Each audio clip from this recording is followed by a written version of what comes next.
शेवटच्या एका तासामध्ये 76 लाख मतदान कसं झालं असं मुंबई हायकोर्टाकडून निवडणूक आयोगाला अशी नोटीस आलेली आहे. संध्याकाळी 6 नंतर झालेल्या मतदानावरून ही निवडणूक आयोगाला नोटीस आलेली आहे. हा जो 76 लाख मतांचा प्रश्न आहे हाच खरा कळीचा मुद्दा आहे आणि निकाल लागल्यापासून महाराष्ट्रातला प्रत्येक जाणकार हाच प्रश्न विचारतोय. आत्ता नाशिकला मी आहे आणि आम्ही थोड्या वेळ आमचे सुधाकरराव बडगुजर असतील, बागुल असतील, सगळे आमचे डीजी सूर्यवंशी, आम्ही त्याच विषयावर बोलत होतो की शेवटच्या तासात 2 तासामध्ये जे मतदान अचानक वाढलेलं दिसतं आहे हाच घोटाळा आहे आणि त्याचं उत्तर या देशाचा निवडणूक आयोगही देऊ शकला नाही. आम्ही सगळे निवडणूक आयोगाकडे वारंवार गेलो. निवडणूक आयोग एकच म्हणतो ऐसा हो सकता है. अरे ऐसा हो सकता है म्हणजे का? 76 लाख.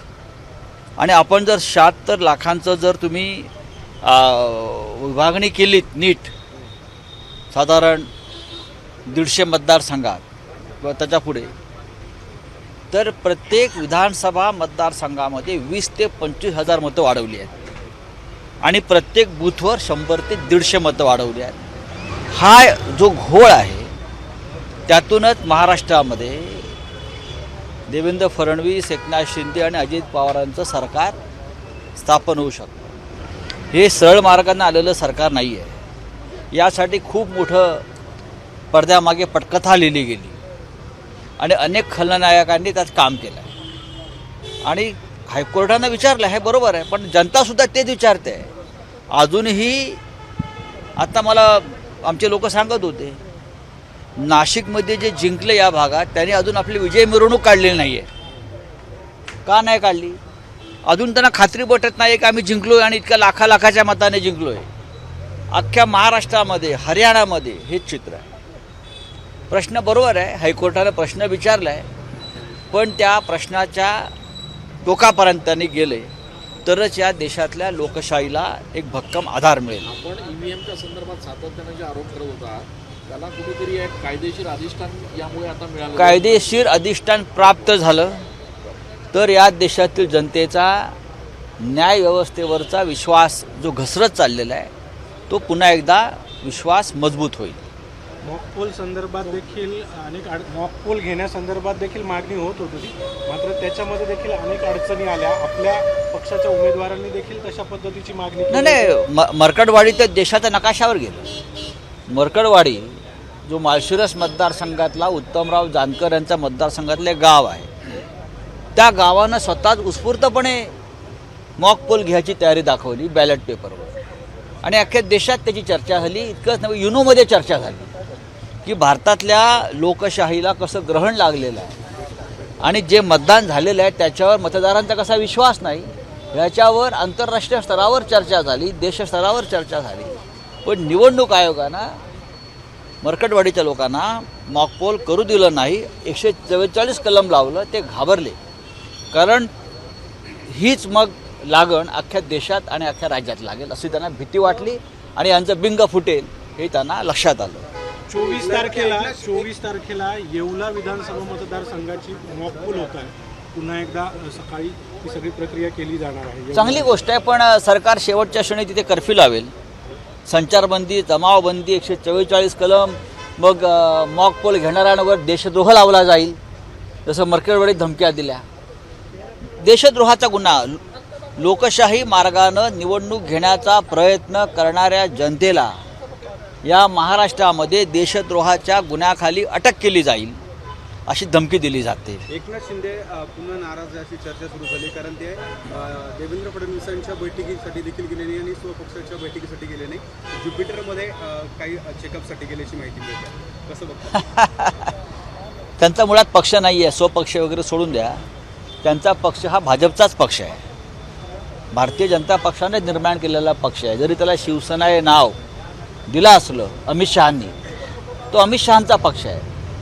त्याच्यामुळे भविष्यामध्ये काय होईल मी सांगू शकत नाही, पण मी कालही सांगितलं आहे आणि परखडपणे सांगितलेलं आहे की एकनाथ शिंदे यांचा पक्ष भविष्यामध्ये एकसंघ राहताना मला कठीण दिसतो आहे. म्हणजे अमित शहांचा जो दुसरा पक्ष आहे जो एकनाथ शिंदे सध्या चालवत आहेत तो एकसंघ राहील असं वाटत नाही, कारण त्या पक्षामध्ये 20पेक्षा जास्त आमदार हे देवेंद्र फडणवीस यांचेच आहेत, म्हणजे भाजपचेच आहेत, थेट भाजपचे आहेत. अजित पवारांच्या पक्षातसुद्धा किमान 17 ते 18 आमदार हे भाजपनं दिलेले आहेत, ते निवडून आलेले आहेत. असे अनेक ठिकाणी झालं आहे. मला या दोन्ही गटांचं काही खरं वाटत नाही.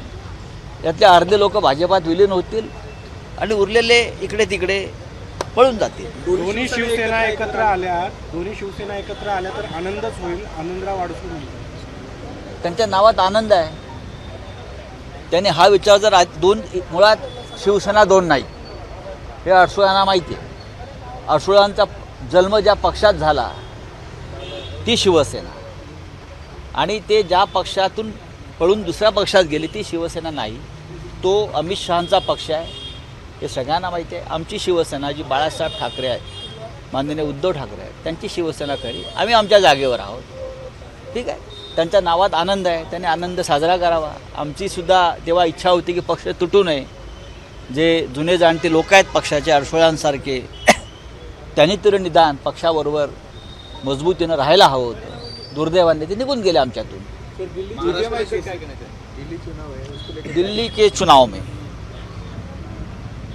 केजरीवाल की जो पार्टी है, केजरीवाल जी की आम आदमी पार्टी, लोगों का रुझान जो है उनके तरफ मुझे दिखता है. अगर काम के आधार पर हम कुछ देखें तो आम आदमी पार्टी फिर एक बार सत्ता पे आएगी. अब 5 तारीख को मोदी जी का कुंभ स्नान है, ऐसा मैं सुना है. अभी पूरे दिन मोदी जी कुंभ में स्नान करते रहेंगे और 5 तारीख को जो वोटिंग का दिन है तो टीवी चैनल पर मोदी का स्नान दिखाएंगे और उसके बाद कुछ वोट यहाँ वहाँ करेंगे. ऐसे लोग हैं, वो दिल्ली की विधानसभा में अलग तरीके से अपना चुनाव लड़ना चाहते हैं, लेकिन काम किया है केजरीवाल जी ने. पण दिल्लीच्या विधानसभा निवडणुकीमध्ये सुद्धा अशाच पद्धतीचं EVMचा विषय किंवा इतर विषय येतील असं वाटतंय का तुम्हाला? बघा, हे भारतीय जनता पक्षाचे लोक काही करू शकतात. ते कोणती गोष्ट सरळ मार्गानं करत नाहीत. मग लोकशाही असेल, राज्यघटना असेल, संविधान असेल, निवडणुका असतील, अर्थसंकल्प असेल. हां, कालच प्रियंका गांधीजींनी पार्लमेंटला सांगितलं आहे की मोदी जी कितने झूठ बोलते और झूठे काम करते हैं. एका प्रमुख नेत्यानं जेव्हा हे पार्लमेंटमध्ये मोदींच्या तोंडावर सांगितलेलं आहे, याचं गांभीर्य देशानं समजून घेतलं पाहिजे. महाराष्ट्र केसरीमध्ये साहेब काल खूप मोठ्या प्रमाणात गोंधळ झाला. पंचाने जो हे आहे निर्णय तो चुकीचा दिला म्हणून हा गोंधळ निर्माण झाला. महाराष्ट्र केसरीसारख्या गेल्या काही वर्षामध्ये या राज्यस्तरीय आपल्या कुस्ती स्पर्धामध्ये हे गोंधळ व्हायला लागलेले आहेत. ज्याला तुम्ही सेटिंग म्हणता, जे आमच्या निवडणुकामध्ये होत आहे, निवडणूक निकालात होत आहे, अशा प्रकारचं सेटिंग काही ठिकाणी अशा ठिकाणी स्पर्धात होते, कारण काही प्रवृत्ती त्यात घुसलेल्या आहेत राजकीय. आणि दुर्दैवानं या महाराष्ट्रात ते घडत आहे, जे कुस्तीचा आखाडा आहे, कुस्तीचं माहेरघर आहे हा महाराष्ट्र, असं व्हायला नाही पाहिजे. मागच्या वेळेला सिकंदर नावाचा एका पेलवान आला, हां सिकंदर शेख, मला आठवत आहे, त्याच्या डोळ्यातले अश्रू मी पाहिलेले आहेत. तो ज्या पद्धतीनं लढला आणि तो जिंकला होता असं म्हणतायत. आता आम्ही का कुस्तीतले जाणकार नाही, आम्ही फक्त पाहतो. तरीही त्याला शेवटच्या क्षणी त्याची गदा राज्य केसरी महाराष्ट्र केसरी त्याला दिली नाही. याच्या मागची कारणं अत्यंत गंभीर आहेत, जातीय आणि धार्मिक आहेत. ते दुर्दैव आहे. कुठं बापरे, ते कोमातून बाहेर आले, मुंगीतून बाहेर आले, आता त्यांना कळलंय का? 13 फेब्रुवारी नाशिकमध्ये कशा कर आभार मी मागे म्हटलं, त्याने आभार EVMचे मानले पाहिजे. ठिकठिकाणी स्वागतासाठी EVMच्या प्रतिकृती उभारल्या पाहिजेत लोकांनी, आणि मग EVMला हार घातले पाहिजेत. जनतेला हार घालण्यापेक्षा त्यांनी ठिकठिकाणी जिथे जातील तिथे EVMला हार घातले पाहिजे, किंवा पैशाची बंडलं तयार करून त्यांना हार घातले पाहिजे.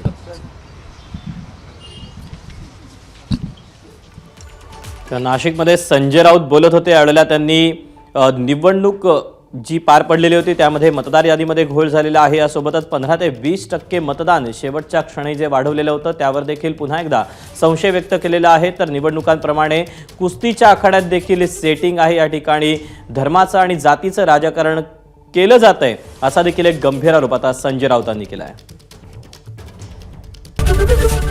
एबीपी माझा, उघडा डोळे बघा नीट.